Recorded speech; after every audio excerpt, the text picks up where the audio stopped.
A Bíblia Sagrada, ela é um documento arqueológico, ela é uma peça literária, ela é a nossa regra de fé e prática para nós que somos cristãos. Ela é uma fantástica fonte de conhecimento. E há pessoas que não buscam na Bíblia Sagrada os conhecimentos sobre os temas da Bíblia Sagrada. Preferem buscar na crendice popular, nas histórias, nos contos, nas fábulas, que vão mudando a cada época, que não têm uma origem confiável, e deixam de estudar as Escrituras. Mas você tem a oportunidade de abrir a sua Bíblia, de ler e de conhecer essa história maravilhosa que é a história da sua vida. Olá, eu sou o Carlos e aqui nós estudamos a Bíblia. Seja bem-vindo. Evangelho de Lucas, por favor, abra lá sua Bíblia, capítulo 2, verso 41.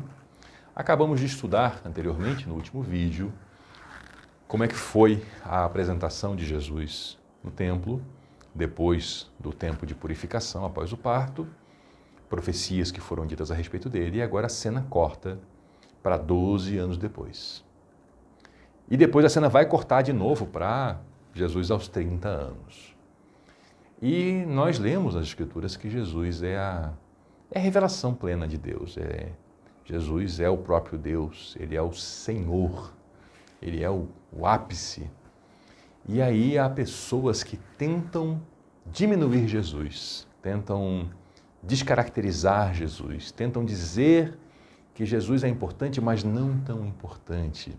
E aí vão abandonando, ou nunca lendo as Escrituras, e buscando contos, histórias, invenções. E esse período entre o nascimento de Jesus e os 12 anos é cheio de fábulas e invenções que são completamente incompatíveis com o caráter de Cristo, com a história e a tradição do povo de Israel.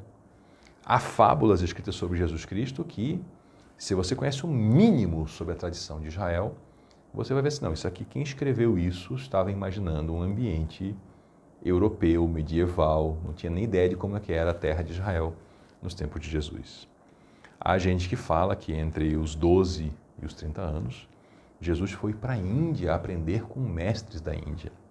Se você conhece o mínimo sobre cultura e religião da Índia, você vai dar risada, porque Jesus nunca pregou nada que tivesse qualquer relação com aquela cultura ou religião, ou culturas e religiões da Índia de 2000 anos atrás. Há quem diga que Jesus foi morar com os essênios no deserto. E aí nós, quando estudamos um pouquinho dos essênios, vemos que é incompatível. Na verdade, são tentativas de diminuir Jesus e dizer assim, ele precisava ir aprender com alguém. Ele, na verdade, foi o discípulo do mestre fulano de tal. Na verdade, ele não passava de um seguidor de alguém, mas ele foi proeminente depois. Mas esses ensinos não eram dele, ele aprendeu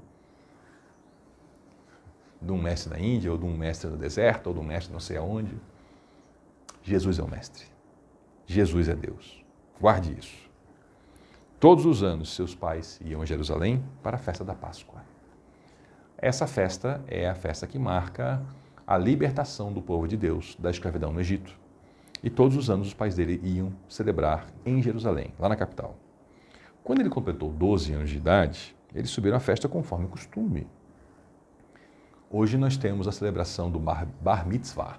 Aos 13 anos, o menino judeu se torna homem. Essa celebração não era assim nesse tempo aqui. Então tem gente que tenta relacionar esses 12 anos ao Bar Mitzvah. Não há essa relação.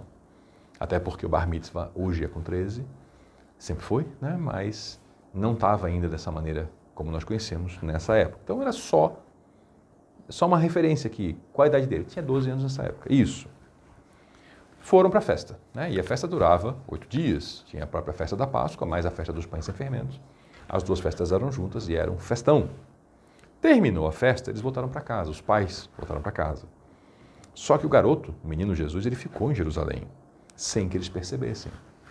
A vida naquele tempo ela era muito mais comunitária do que é hoje. A família, ela se ligava muito ao grupo que estava ao redor, à vizinhança. Os filhos eram educados juntos. Claro que os pais tinham responsabilidade individual sobre o seu filho, mas era muito comum as famílias terem contato. Muitas atividades econômicas eram exercidas de maneira comunitária dentro da vila. Então não era estranho que a família julgasse que o seu filho estava com o grupo junto com eles. Lembre também que era uma época muito mais segura do que é hoje. Naquele momento, as próprias tropas romanas asseguravam a segurança das estradas para os peregrinos. Então era uma vida muito mais tranquila. E eles pensavam que Jesus estava com os companheiros de viagem e caminharam o dia todo. Então encerrou a festa, um dia de viagem, eles caminhando. Aí não o encontraram, voltaram, eles primeiro começaram a procurar entre parentes e conhecidos, né? Não o encontraram, voltaram para Jerusalém para procurar. Depois de 3 dias o encontraram. Depois de 3 dias é uma expressão que, quando a gente olha para a cultura da época, eles usavam essa expressão, é o nosso equivalente a terceiro dia.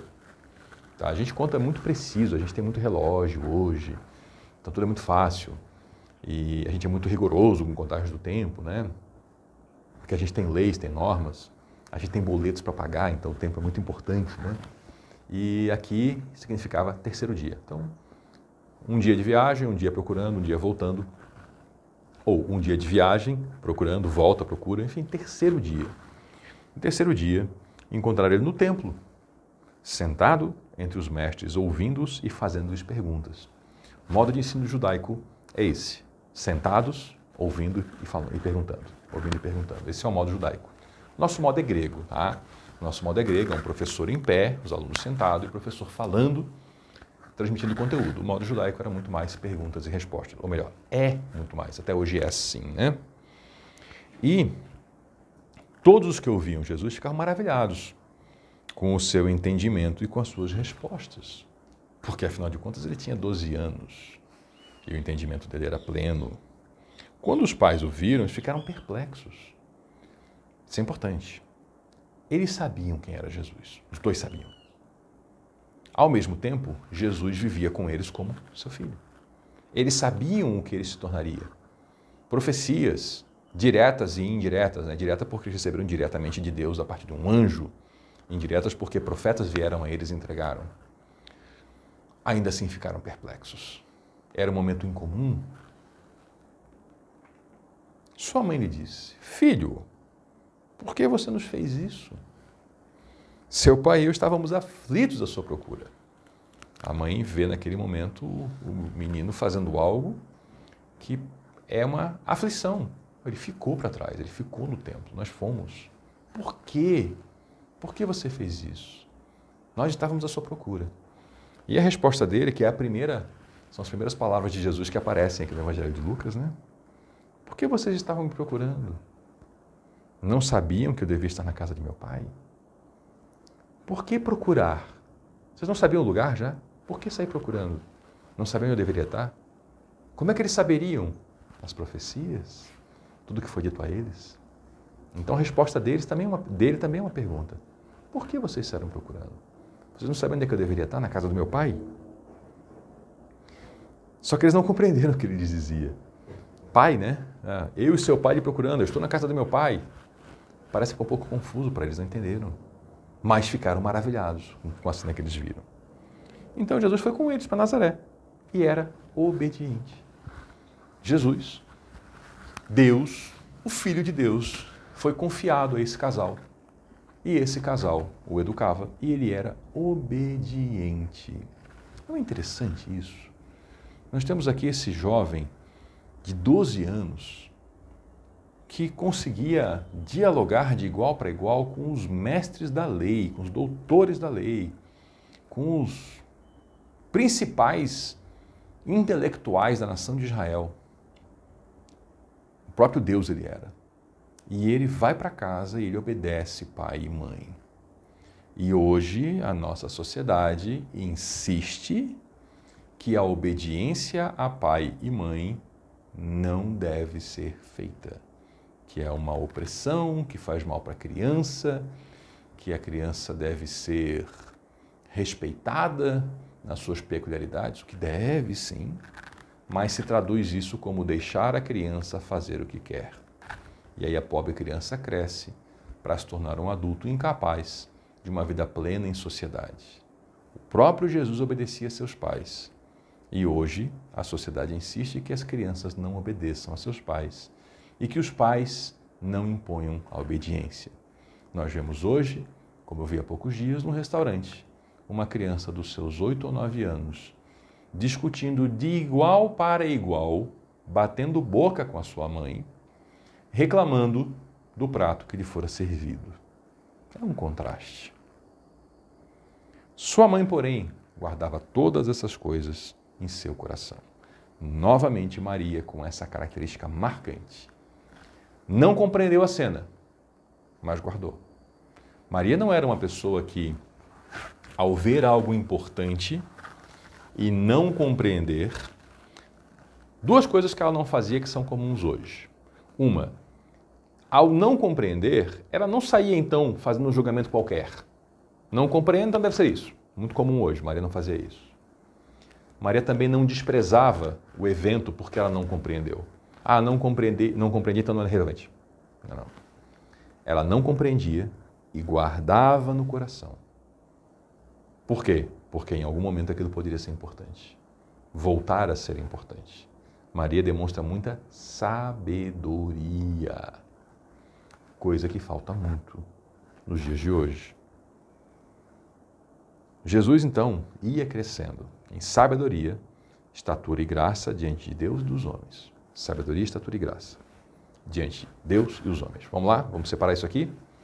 Sabedoria. Uma expressão que designa, tem vários conceitos, mas de uma maneira geral, é o saber o que fazer. Saber o que fazer com aquilo que se sabe. Não é simplesmente conteúdo, conhecimento. Não é ser uma enciclopédia, é saber usar a enciclopédia. Sabedoria. E ele ia crescendo em sabedoria. Ele continuava, desde o verso 40 a gente vê isso, no verso 40 já vimos, que ele se fortalecia enchendo-se de sabedoria. E a partir dos 12 anos ele segue em obediência e cresce em sabedoria. Oh, curioso, né? A criança obedece a seus pais e cresce em sabedoria. Esse é um ponto que eu acho que vale a pena dar uma esticadinha, brevezinha, né? Por que a criança deve obedecer a seus pais? Pelo bem dela. Não é pelo bem dos pais, simplesmente. Não é pela autoridade do pai. Não. É porque a criança não tem ainda conhecimento, ela não tem sabedoria, não desenvolveu habilidades sociais. Se ela não obedece, se ela desde criança acha que o mundo gira em torno dela, ela vai crescer e se tornar um adulto incapaz para a vida em sociedade. Ela não vai ser uma pessoa que se sujeita dentro de uma empresa, de uma instituição, não vai aprender habilidades para a vida profissional, vai ser uma pessoa com dificuldades. Então, educar uma criança é um ato de amor. Jesus era educado e crescia em sabedoria, mas também crescia em estatura, ele realmente estava crescendo. O menino estava tendo o desenvolvimento normal de um ser humano. Ele se alimentava, ele fazia suas atividades, seus serviços, ajudava a família, crescia também em estatura. E graça. Graça é uma expressão difícil de ser explicada, mas é aquela coisa de que as pessoas olhavam para ele, tanto Deus quanto as pessoas, e eram favoráveis a ele. Eram favoráveis a ele por causa das suas atitudes. E assim ele crescia diante de Deus e dos homens. As pessoas mesmo estavam vendo aquela criança se tornando um homem que crescia em sabedoria, crescia também em tamanho e era cada vez mais apreciado pelos que estavam ao seu redor. Leia esse texto novamente. Capítulos 1, 2 e 3. Leia com calma. Procure na sua memória as coisas que você já ouviu dentro da tradição familiar, da tradição, enfim, do seu grupo, né? Sobre a infância de Jesus, sobre o nascimento. E perceba quanta coisa que não é da Bíblia. Como eu já citei aqui, né? Citei inclusive em outros vídeos mais antigos, em outros evangelhos, né? Temos a história dos 3 reis magos, que a Bíblia não fala que eram 3, não fala que eram reis. E a expressão magos significava outra coisa diferente do que significa hoje, né? Tem a história de Jesus lá, de Maria, né? Com Jesus na barriga, que se conta, coitadinha, foi de porta em porta e ninguém abriu. Não está na Bíblia. Isso não é tema bíblico, né? E aí essas invenções, não? Jesus, então, aos 12 anos, depois do tempo, ele partiu para a Índia, para lá, então, aprender o que depois ele ensinou. O problema é que o que se ensinava na Índia não tem nada a ver com o que Jesus ensinou. Isso é só uma tentativa de diminuir Jesus. Não caia nesses erros. Não caia nessa conversa pós-moderna de que Jesus é importante, mas não é tudo isso, calma lá. Né? A Bíblia não é um livro para ser levado a sério. E aí você sai com toda essa baboseira moderna de misticismos baseados no achismo de alguém, baseado em contos, baseado em alguém que se diz um mestre com alguma revelação e escreve um panfleto. Nós temos a Bíblia. Nós estudamos a Bíblia, nós aprendemos com ela, nós crescemos com ela e nós andamos com Jesus. Muito obrigado por nos acompanhar até aqui. Eu sou o Carlos e aqui nós estudamos a Bíblia. A Bíblia, nossa regra de fé e prática. Até a próxima.